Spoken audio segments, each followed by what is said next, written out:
dos, tres.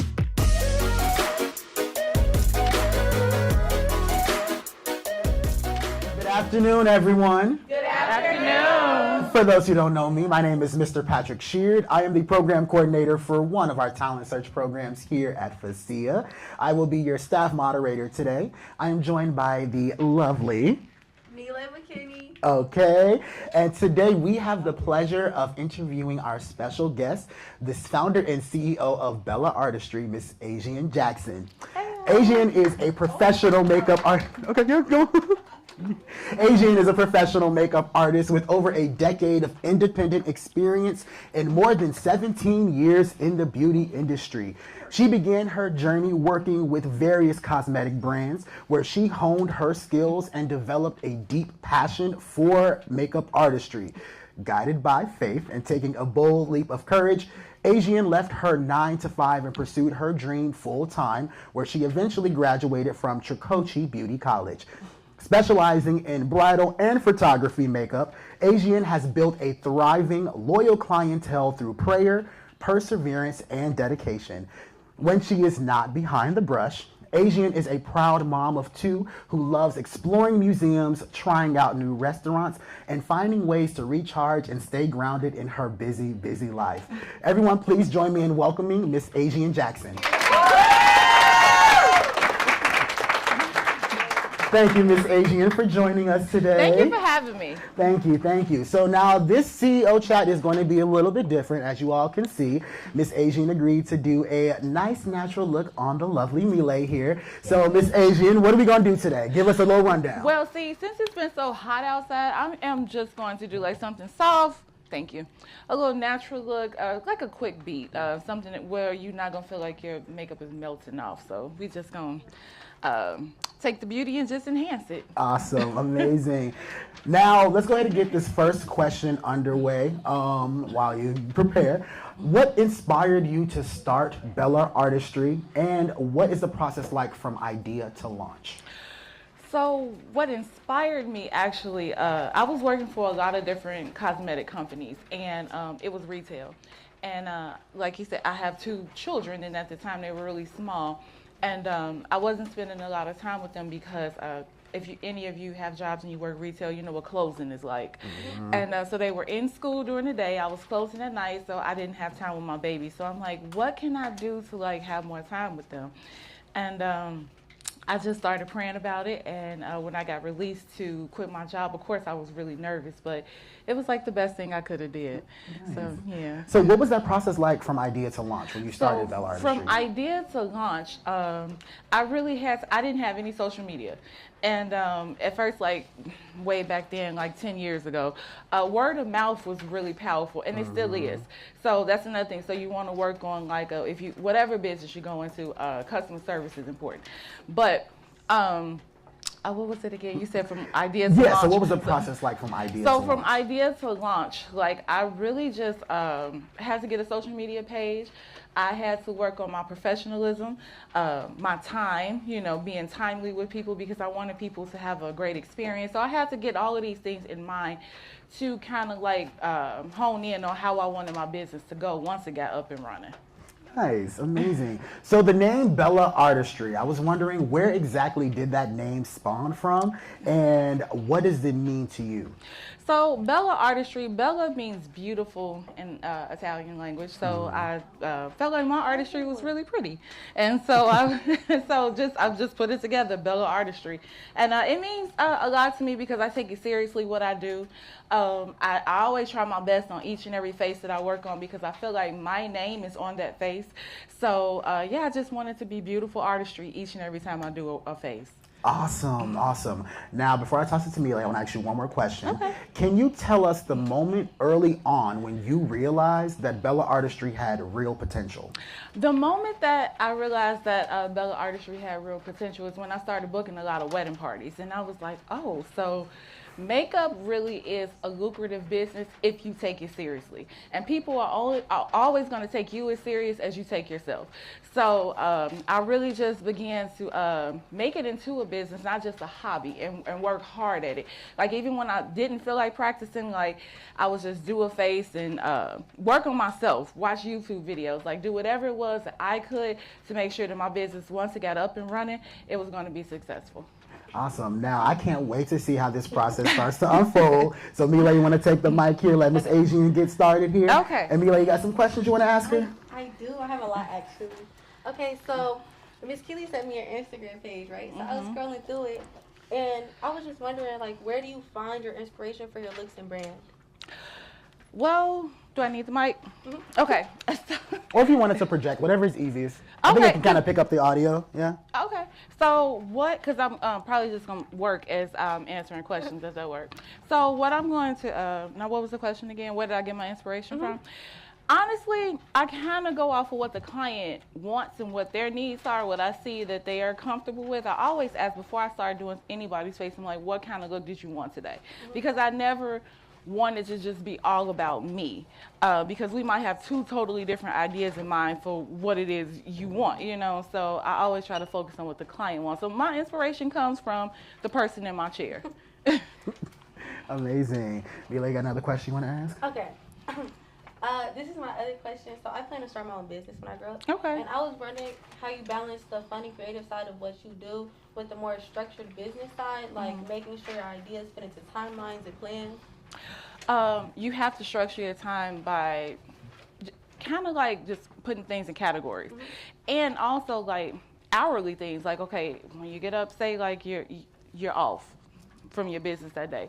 Even if you wanted to just kind of like do some things here and there, maybe like first thing in the morning when you wake up, 9 to 10, work on your business, you know, and then like the rest of the day have free day, or like, you know, just section it off like that. That's normally what I like to do. Nice, nice. Yeah, you can. So I saw on your website that you offer a few products, from brush sets to palettes to even a brush cleaning scrub. Now, I have an important question for you. Are you using your products today? You know what? I did not use my products today. I wasn't at home and I wasn't able to like pack everything. I had to use kind of like what I had. But normally, yes, I do have a website where my products are available. I sell eyeshadows, makeup brushes. A lot of my brushes are in here today. I just didn't bring my eyeshadow palette, but I do have brush cleaner. So yes, you can check me out at Bellaartistry123.net. Now, I did see here that you have 2 palettes that you like to use. Is there one that you prefer over the other that you have on your website? Honestly, most people go for the more natural palette, but I like the colorful palette because I am a more colorful person. But it seems like sometimes we have to like get people into a more bolder look. More people prefer something a little more natural, but I am a color girl. Nice. Now, when it comes to the products that you offer, take us through that product development process. What is it? What does the idea look like? And then how does the process go all the way up until launch?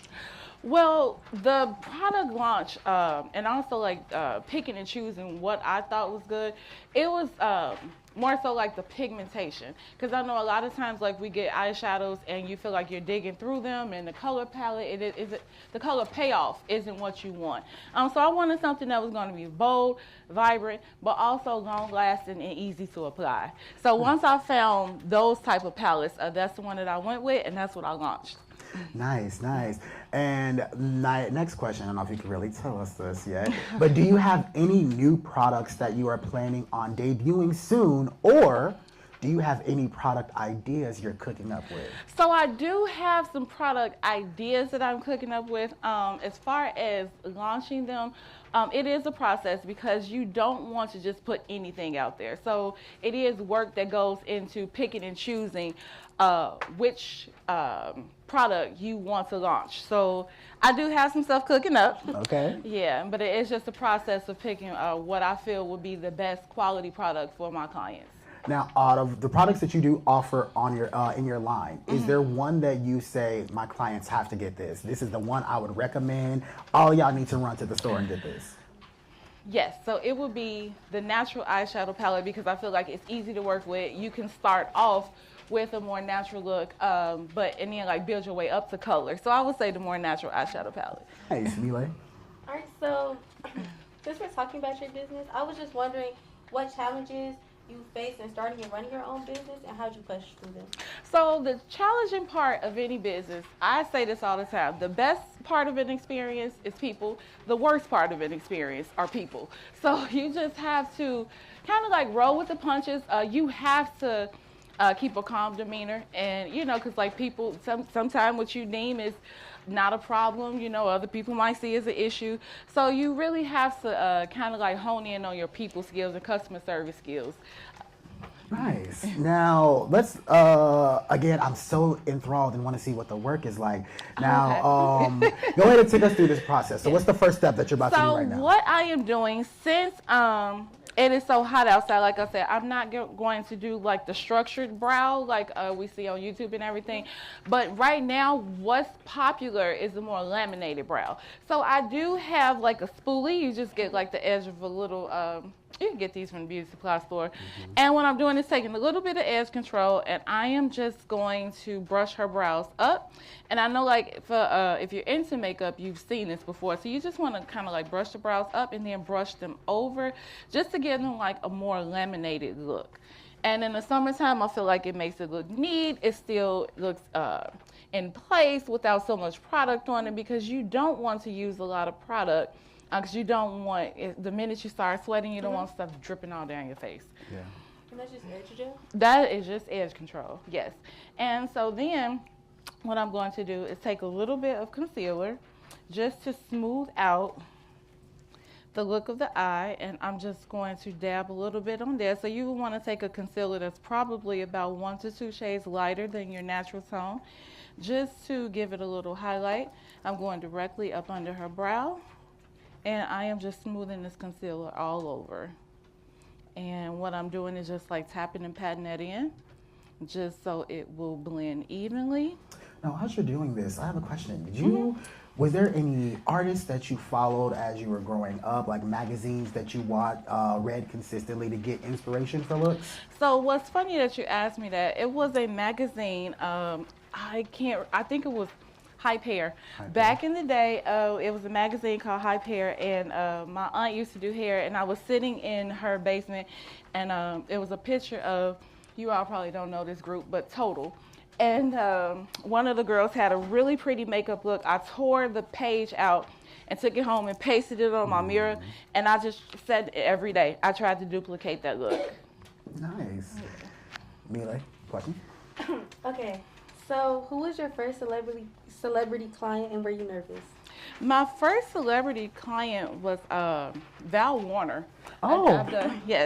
I have done Valerie Warner. She was very nice. I did her daughter for her 16th birthday. Amazing. I've done Sky from Black Ink. Oh, yes. Nice. Yes, I have done, I don't know if you all know Gerard Butler. Mm-hmm. I've done him for a documentary, yes. So male grooming makeup, that's something that anybody could get into. Do you see male grooming makeup often as you're doing clients? So you don't see it often unless they're kind of like doing TV and maybe like a podcast, but you don't see it a whole lot. Got you. Okay, I love that. You said Val Warner. First of all, I love her. Yes. I met her in person one time, and I didn't realize she was who she was. And then, like, for some reason, her name just popped up, and I said, "Aren't you?" And she was like, "Yeah." And I was just like, "Oh." I felt starstruck when I saw her. Yeah, she's really nice. Yeah, she is a very sweet woman. Now, I'm gonna pivot a little bit. If you weren't doing makeup, is there another creative outlet that you would want to take part of? So I went to school actually for broadcast journalism, and they made us do something called a storyboard, where we had to like write out and kind of like do like a picture of a visualization of like what's in your head for a scene. And I've always been really into music as well as makeup. So I wanted to be a video director. Like you all could Google him because he's not from your time, but I wanted to be like the female Hype Williams. Like, I really wanted to direct music videos. Nice. I know, like totally different genre, right? Definitely a different genre. Listen, I understand. I went to school for broadcasting as well. I still want to do acting, still want to do photography, different realms of creativity, but I understand. Mila? Okay, so you've been in beauty for quite some time. Yes. So I was wondering, what lessons the beauty industry has taught you about businessing and about yourself? The lesson that I have learned about the beauty industry, beauty is what you make of it. Like, there is no set standard of what's pretty, what's not, like, I know it's a lot of fast and everything, but I always go with what makes you comfortable. I mean, because we're all individual people. We have different ideas of what we deem as, like pretty makeup or, eccentric makeup, but it's what makes you comfortable from day to day. Because you have to look in the mirror and you have to be happy with yourself. Yeah. Because everybody is always going to have an opinion. So, yours is the one that matters the most. Yeah. Melee? Okay. So my next question is, how do you stay grounded while managing a brand, working with celebrities, and maintaining a public image? I stay grounded through prayer. I pray a lot. So that's a major part of how my business got off the ground, to be honest with you. Like, when I started, I was still working in department stores with different makeup counters and everything. And in the midst of that, I decided to take my walk with the Lord seriously, and I just started praying about it. And that's when he released me to quit my job. And so I just went from there. And so how I stay grounded is I pray. Nice. Now, you said you worked in some department stores. Can you tell us which ones you worked at? So I worked at Macy's. Which one? I worked at the one in Revolts. When? And, this was like 2009 and 10. Oh, I worked there in 2014 to 16. Oh, really? Yeah. So I was like, did we cross paths or not? I was at Southlake at that point. Oh, yes, Yeah. yes. So I was at Macy's, but I was at the Fashion Fair counter. I used to work for my very first cosmetic job was a brand called Prescriptives, where they actually made the foundation and everything, made eyeshadow, everything from scratch. Nice. So I had to learn how to do that. I worked for Estee Lauder. Then I went to Ulta, where I was a bare minerals specialist. Mm-hmm. And then I went to MAC. Nice. Yeah. Now, out of the products that you've worked with throughout your career, is there one that you, besides Bellaartistry, obviously, is there one that you would prefer that you say, I have to use this whenever I'm doing a face? You know what? It is a really affordable brand. I would say I have really been into the Morph products. Like, when they came out, I was really surprised because I went from, like, it was one brand that I was really on called BH Cosmetics, but then Morph came out. Really affordable brand, color shades for everybody, and I feel like their advertisement is well, like, it's young, it's fresh, and I really like them. Nice. Now, how do you see the beauty industry evolving? How do I see it evolving? I see it evolving in definitely being more inclusive. Mm-hmm. When I see things like they have male models, for the makeup. They have like deeper shades for deeper skin tones and things like that. So I see it evolving in that aspect, which is a good thing. Nice. And is there something that you think that the next generation of beauty leaders should be ready for? The next generation, you know what? Now that is a really good question. That's one that I would really have to think about because I don't know like how they would prepare. I think that I've prepared throughout the years, just rolling with the punches. Like as things change, you have to be like I would always. You can't get stuck on like one look, one technique. I will always like try to update myself, go on YouTube and see what's new and different techniques. So basically, just keeping yourself abreast of the new. Yeah. Anyway.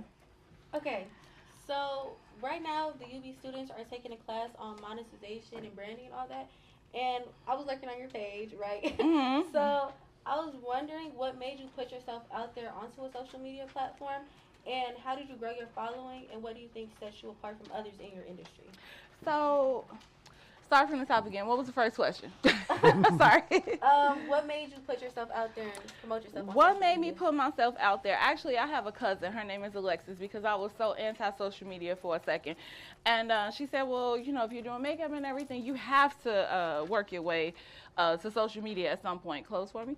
And so I'm like, okay, I will. What I'm doing right now, I'm sorry, guys. Ladies, if you ever put on a lash and you see that it's too long, it is okay to cut it. Get you a little pair of scissors, some lash scissors and just cut the edge right on off to fit your eye. Write these tips down, y'all. Write these tips down. So back to that. So like I actually got into it because my cousin was telling me like you have to put yourself out there and brand yourself. So I'm like, okay, cool. So once I started my social media, I thought that it was fun and everything. And so I did have to start taking it more seriously because when I first started posting, I was just kind of posting any and everything. And then another thing, if you want to have a business and you want to have a business page, you have to be aware of what you are posting. You have to be aware also, I know like a lot of things nowadays, it's like blocking people is big and keeping your page private is big. But if you have a business, you don't want people to have to go on there and request you and try to find you, you know? So it's like you want to be able to have a page where that you're proud of, that represents you and your brand. So, you know, just if you want to, you know, like have a separate page, that's fine, but be careful what you post there too, because people will find that page as well. Yeah. The power of social media is very insane. A lot of things that a lot of people don't think that they've posted in the past can easily be resurfaced, right? So how important is it to keep your social media up to a standard to where it attracts more business? It's very important because nowadays, like social media is the way that you would like grow a brand. So many people, you can pass out business cards now, but I've seen like a lot of the easiest way to find somebody, they give out their social media now, even with just like the QR codes and everything, opposed to like a business card, people like follow me, find me, you know. So yeah, you want to keep your social media page updated. You want to keep it something that you're proud of because that is a big way to grow your brand.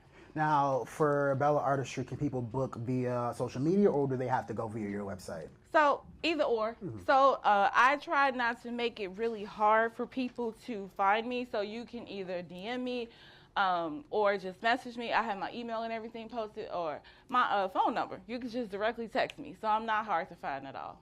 Nice, nice. Now, when we had our CEO chat a couple of weeks back, we discussed the importance of keeping the mental health in check. So I know you said that you pray. What are some other outlets that you use to make sure that your mental health is in line? You have to make sure that you're doing things that you enjoy. It cannot just be all work, work, work. Like you have to have an outlet. If you like to go out to eat, if you like to hang out with your friends, like if you like to fish or whatever it is you like to do, make sure that you are carving in time to go in and just go ahead and just do things that make you happy.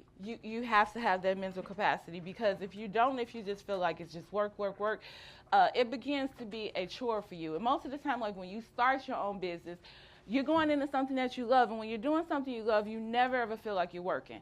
Once it starts feeling like work, it's time to regroup and kind of like, you know, bring it back to where you started, why you started, and then try to make that time for yourself. Now, has there ever been a time during your career where you felt, oh my gosh, this is work and I'm not enjoying this, and you had to take that regrouping moment? I haven't had that moment yet. Nice. And I've been doing this for 10 years. So it's amazing. like and I think a big part of that is because I remember like how I felt working for different companies and everything. And so it's like if I catch myself kind of feeling like, oh, I don't feel like doing this today, I just go back to, well, you could be getting up and going somewhere and you know, like working and doing something you don't really want to do. So I try to stay grateful in every moment because this is a blessing. Yeah. Mila? Okay, so earlier when I was talking to you privately, you talked about how you keep your prices low because of the community you stay in, and I was wondering what else sets you apart from other people in your industry. I would say professionalism. You have to stay professional. In my area, I'm known for how prompt I am. Like being on time is very important. Like you don't want to take people's time for granted because time is money for a lot of people. So you definitely, I think that like the professionalism and the fact that if you have an appointment at 10 o'clock, 9:45, I'm waiting on you. Have you ever had to cancel anybody because they were too late for the appointment? Yes, I have. Is there a cancellation fee? You know what? I don't have one, but I just try to, you know, like the fact that I canceled, you know, I feel bad for canceling on people, but it's so I don't even charge like a fee. Yeah, because it's also, you have to realize it's your time, right? Yeah. If they really wanted your service and, you know, something came up. they would have been on time. You're right. Right. You're right, Kai. Now, I want to pivot again. So I saw on your Instagram that you do offer private coaching Yes. for those who want to do makeup, who want to learn how to do makeup. Yes. And that reminds me of our CEO, Dr. Jonathan McKenzie, as he offers grant writing classes for those who want to go into grant writing. How important is it for you to be a guiding light for the next generation of makeup artists? So it is really important for me to kind of like guide people through this process, because I understand, like, if you want to get this business off the ground, there are certain tips and tricks that you want to learn from somebody who's been in the profession for a long time. So I do, like, most of the time when the ladies come and they do take a class, it's for themselves, but I do offer classes for people who are trying to go into this for other people. But so it is important to me, because I just want everybody to be successful, especially if they come out of there and be like, oh, well, she told me this, she told me that. So I take that very seriously. Nice. Have you ever thought about offering apprenticeships for those who want to learn under you? No, I have not thought about that, but that is a really good question, and that's something to put on my brain, so thank you. Of course. Now, Bellaartistry, are we planning on, what's the expansion looking like? How are we planning on expanding this internationally? So the expansion plan, look up for me. I'm sorry, I have went to school and graduated with this, but I want to go back to get my instructor's license, because the end goal is to have a school. Nice. Yes. So it's kind of like Tricosi, Trends. So you know what? There is not a lot of schools around here like that deal strictly with makeup. If you want to go to school, they take you through the whole aesthetics program, which waxing, facials. A lot of people don't want to go through all that. When I went to school, I ain't gonna lie, like during the facials part, I was falling asleep because it wasn't what I was into. I just wanted to go for makeup. So I want to open up something specifically for those who are interested in just makeup. Nice. Mila, you have anything? Yeah. Okay. So back to what Mr. Shears was saying earlier about you having to cancel on people. Mm-hmm. Have you ever had to make like a hard or tough call as a manager, and what did you learn from it? I have had to make a tough call, especially I had to make a lot of tough calls when COVID was happening, because believe it or not, I was still working in the pandemic, and they were telling us to stay 6 feet apart. I'm literally 6 inches from your face. Mm-hmm. So, you know, like if people, if I had a handheld little fever, what do you call it? Thermometer, yeah. So I was testing people as they came in the door, and you know, if anybody had like a cough or a sneeze, you know, it's like I had to protect my space, my family, so I did have to like turn some people away if I felt like they were sick. Okay. That was a tough call, because it's like you don't really know, you know, but it's like at that time I couldn't chance it. You don't want to risk anything, because you have to think about everyone that is around you on a day-to-day basis. Exactly. That makes a lot of sense. Now, speaking of COVID, we know that COVID really put a damper on a lot of businesses. Is there a way that COVID actually positively impacted you in a way?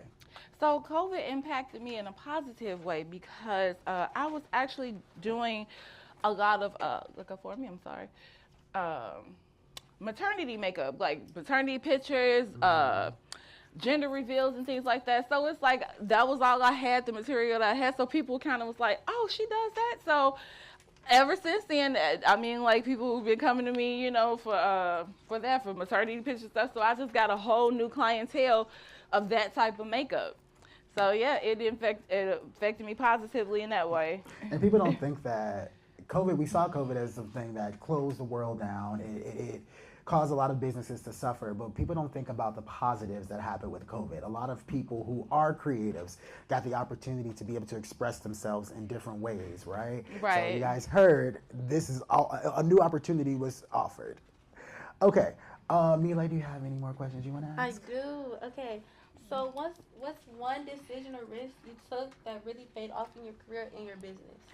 A decision or a risk that I took off. Starting the eyeshadow brand. So like at first, I know that it's kind of hard to advertise and because people like they're coming to me to get their makeup done, so why would they buy makeup from me?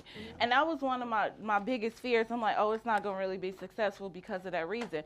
But people were buying the product and then bringing it back to me when they would take the class, like, okay, I bought the product, now teach me how to use it. So it's like you always want to just take the chance, you know, because you never know. You don't want to think about like, what if I fail? Because what if you don't? You know, so always just take that chance. Nice. Now, how many people would you say that you've taught in, offhand how to do their makeup? Oh, Lord, I've been doing classes for so long. I really don't have like a exact number. Ballpark it? Ballpark it, maybe about 60, 70. Nice. Yeah, classes, yeah. Nice. And see, a lot of people don't realize that those opportunities are available for you, right? So for those who may be interested in going into makeup, wanting to learn more about how to do your own makeup, Miss Asiann has a class that you probably can take. Mile? Okay, so I was, you know, as I said before, I was stalking your Instagram, and I know there's a lot of new makeup trends coming out and like being promoted on social media, and I was wondering, do you follow the trends or do you do like your own thing or create your own? So I don't follow the trends, but I definitely am aware of them because you never know as a makeup artist like who's going to sit in your chair and ask for what. So if they ask for something that's trending, you want to at least have a general idea of what they're talking about and what to do, because you don't want to be a makeup artist who's just clueless as to what your client wants. So some things I will kind of like practice. I've been doing this for so long, like if I watch something I can kind of get an idea of what to do and how to do it. But yeah, you always want to keep yourself like aware of new trending things. Mile, you got another question? I do. Okay, I'm just like, I have a lot of questions based off of Oh no, come on, keep it coming. Earlier you were talking about how you pray a lot, and I was wondering how your relationship with God has like helped you in your business and your growth today. My relationship with God has helped me a lot because back to a question that you asked earlier, it really keeps me grounded. And with having your own business, you're gonna have ebbs and flows, which means you're gonna have some good weeks, and some weeks it's gonna be like, my Lord, where did the people go? You know, but it's like having a relationship with God, it teaches you that even in the bad weeks, like he'll get you through that because you just check his track record. You know, like he's always brought me through, so I feel like, you know, if I'm having a kind of a low week, he'll bring me through this again.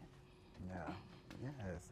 CSU is a faith-based organization. So It is. Definitely, we emphasize prayer. We emphasize putting God first in everything that we do.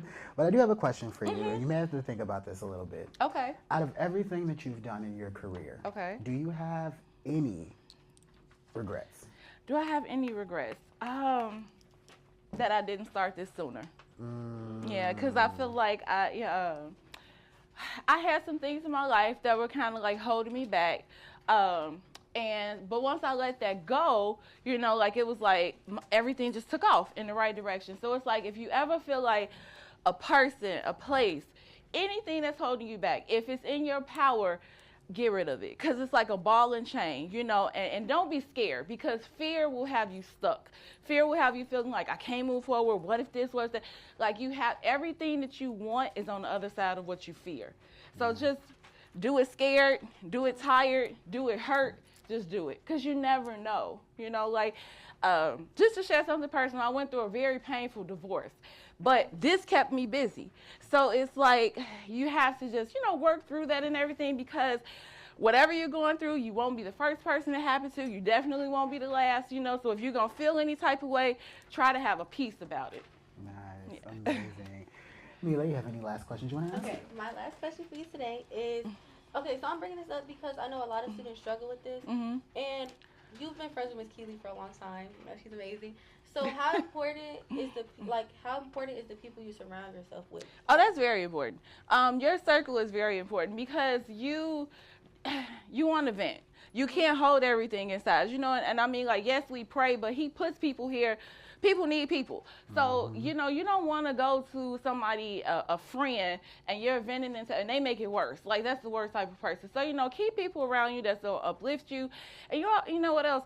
Don't keep yes men around you. That's what I've learned, because you want to have people who sometimes are going to tell you what you don't want to hear, but what you need to hear. So you don't want somebody agreeing with your bad decisions, because sometimes we're people. We need to be checked. Nobody is perfect, you know. So it's like, as long as they're doing it in a loving way and they're not downing you or anything, like, you want to have a variety of friends around you, you know, like, that you could trust, you could talk to, but who are also going to correct you. Did you have anybody that didn't believe in your dream?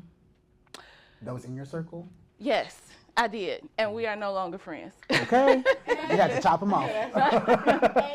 Yes, we did. Yeah, it was a lady who I worked with at River Oaks, and when I first started, like, getting into makeup and everything, and I was telling her about that I was thinking about quitting and doing it full time, and she just flat out told me, like, well, I don't think that's a smart thing to do, and I don't think makeup is for you, and I don't know where she is to this day, but, you know, God bless her. I'm happy you didn't listen to her, Yeah. because this is coming along. So what we doing now? What's going on? Also, so what I was doing, just like a quick recap, because I was holding this stuff to do her lips, but she was asking me questions. It's okay. Instead of doing foundation, I did do like a powder on her. So ladies and gentlemen as well, if you're into that, we, like, in the summertime, I like to do like a pressed powder more than the liquid foundation. So that way you won't feel like your face is like melting off. Like today, I don't have on foundation, I wore powder. So you could just, and if you notice, I did not, when you put on powder, don't brush it on. You want to take powder, tap it into the skin, because that way it gives you a fuller coverage and it stays on longer. And then I just did a little bit of blush, a little bit of highlight. I am a sparkly girl, if you all can't tell. But, and we just did like a natural lash, and I didn't do too much with the brows, just kind of brush it up and laminated the brow. And I was just going to do like a nice natural lip on her. Nice. Well, those are all the questions I had. Anybody in the audience have any questions that they would have for Miss Asiann? Pull on me. Okay. Has something ever gone wrong before a major event, and how did you handle that? Oh God, so I just had a crisis this week. So I had forgot that this lady booked a wedding party for Saturday, and I had booked up, like, on a Saturday, I typically do between 12 and 13 people. I had my day almost booked, and this lady texted me and was like, oh, well, I'll see you Saturday, and she sent the schedule and everything. She had booked around prom season, so it was just really busy, and I forgot to put her in my books. So I had to kind of like ask people to come like super early in the morning, since it was my fault. So now I'm going to be up at like 4 in the morning doing makeup before I go do this wedding party, because I could not say no to a wedding party and then come home and finish working. So, you know, it's just like time management. Nice. Anybody else got any other questions they want to ask? Camilla? Okay, hi, my name is Camila. My question is, what inspired you to take the leap from being a service provider to becoming a brand owner? What inspired me was just my children, because I wanted to spend more time with them, but then it was also about having the flexibility to be able to do things that I enjoy and kind of like have my own schedule. I just got so tired of just like having to work late, having to always work weekends. So I just decided to take that leap for myself and for my children. Nice. I like this one. Any other questions? Kai? Okay, number one, hi. Hi. Hey, Kai. And I just wanted to know, how much do you cost to do birthday makeup? Right there, so it's $75. So I stay at a very reasonable price point. I understand that it's only makeup. Some people get a day or two out of it, but I try not to overtax people for something that you're just going to wash off the same day. I keep that in mind. So yeah, it's $75. Nice, nice. You make it a DM for me. Yes. Eden? Hi, my name's Eden. Hey, Eden. Have you ever done any makeup for like movies or TV shows? You know what? I've done makeup for a documentary that was aired on television. That's when I did Gerard Butler, because he was a commentator for that documentary, and that was really nice. We do have. I was in contract to do something with a TV show that they were trying to shop around, but that kind of fell apart. So that would have been like my first major TV deal. But yeah, I'm still working towards that. Nice. How do you build and maintain relationships with celebrities? How do you build and maintain? So the thing is, don't be scared to jump in the DM. Always shoot your shot, because the worst they can say is no, you know. But what if they say yes? So yeah, a lot of opportunities, like honestly for me, they came out of the blue. So, but to maintain that relationship, you definitely want to display professionalism. You can't get there and be a fan. You have to get there and be an employee. So, and I think that most people, they pay attention to how professional you are, the quality of work, and also your timeliness. Now, have you ever gotten starstruck with the celebrities that you've worked with? So I haven't gotten starstruck. I got nervous. So yeah. That makes a lot of sense. Yeah, because yeah, I think like I had an experience when I was going to Columbia. We had to do, they used to call it, not the big jam, but it was something where Keely and I, we went and we had to like, we were around a lot of celebrities. And it was like in that moment I realized they're just like me and you. They're just people with a lot more money, you know. But you do get nervous more than starstruck. Well, at least I did. Nice. Did you have a follow-up to that, Nile? Well, it wasn't really a follow-up. It was the random question I thought about. That's okay. So, as you may know, that FACIA is like to help students find post-secondary options in education. Okay. So, you said you got like your license for like what cosmetology? So it's an esthetician license. Esthetician. How important do you think it was for you to plan to get that and to have something to do it? So I feel like it was important because a lot of people go into cosmetology, like people would almost say like this career is like it's flooded now. So you want to do something to stand out. You want to have, because anybody can do it, but you want to stand out. You want to have your license. You want to have your credentials. You want to have a schooling under your belt so that when, like, if it's you and somebody else that's going up for the same position, you're like, well, hey, I went to school for this, you know, opposed to somebody who went to YouTube University, you know. So it's important to have that under your belt. Yes. And that goes for everything you want to do after high school, guys, by the way. That's literally what I was about to say. Thank you. Anybody else in the audience got any more questions? Miss Stephanie, yeah, I'll come back to Kai. Fun question. Let's say you are running late and you can only use 3 makeup products. What are you putting on? Oh, Lord, that's a good question. So I would say brows, lashes, and eyeliner. Okay. Because we could pop some Vaseline on the lips and get them popping. But Okay. Kai. So I've seen the makeup that you do. I know for a fact you're gonna go viral one day. But I wanted to know, what are like 2 to 3 brands you would partner with in the future when you get the opportunity? So that's a good question. If I could partner with any brand right now, I definitely will partner with Morph. I want to partner with brands that I really believe in. Morph and Juvia's Place. I really like them. I love the blush. Yes, The so blush is so good. yes, I will partner with those 2 brands.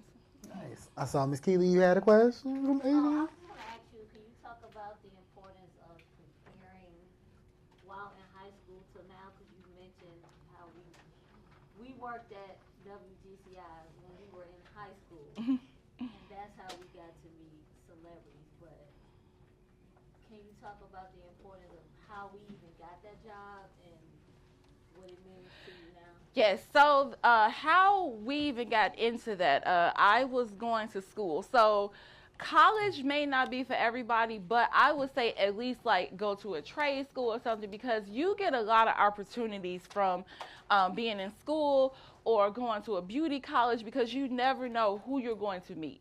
You know, it's like, it's always, you're one person away from your dream. You really are. And most of the time it's that one person that knows somebody that knows somebody.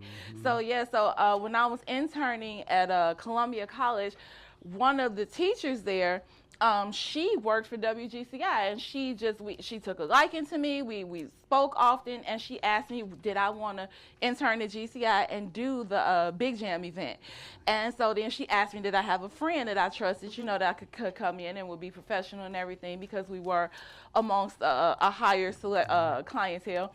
And so that's how that got in place. But I mean, from then to now, you just always want to just maintain a certain level of professionalism about yourself. And so you never know what's going to happen from there. Nice. Yes. Then I'll come back to Kai. Kai, you got a lot of questions. My question, Hi. My question was, would you offer an internship for students who are got licensed for like cosmetology, but they don't want to do hair, they want to do makeup or something? And then my second question was, if you thought about joining your business, like doing hair and nails or makeup, and like just adding stuff to your business and not just doing makeup fully. Well, you know what? As far as like an internship, I haven't really thought about that, because I more so was just kind of like focused right now, like teaching people how to do makeup on themselves, and then trying to go back and further my education for myself so I can be able to offer an internship. Because right now I'm not licensed as a teacher, so I wouldn't be able to offer that. But and then the second question, as far as that, I thought about like going into other things, like I'm really into nails, so I watch nail videos to kind of like, sometimes like when I'm bored I just jump online and everything, but it's like I've been so busy with this right now, I haven't had time to kind of like focus on anything else, so my main focus and my first love is still makeup. And our last question is going to go to Kai. Okay, I'm sorry. I've had so many. You outside, hey girl. And I want to talk to you after, if that's okay. That's fine. But, I have like two questions that kind of coincide with each other. Okay. One, do you have a certain location? Where is it at? And then two, are you looking to hire any help in the future? Probably so. I do need, it was a couple of times where I had to have someone come in and help me around prom time. And there have been a lot of wedding parties that I've had to have partner with somebody to help me, because I'm one person and I can't do 15 girls in 4 hours. So I do at times like have to have someone help me with that. My day-to-day job, like I don't really need an assistant as of now, but it may come to that point. And my location, I'm in Maryville, Indiana. So if anybody wants to, it's not that far at all. So just Right by the person I get my hair done. Yeah, so I'm right in Maryville. I'm about 25 minutes away. Amazing. Well, if anybody else has any questions, Miss Asiann will be here for a couple moments after. But Asiann, thank you so much for being here today. Thank you for having me. Let's give her a round of applause, everyone.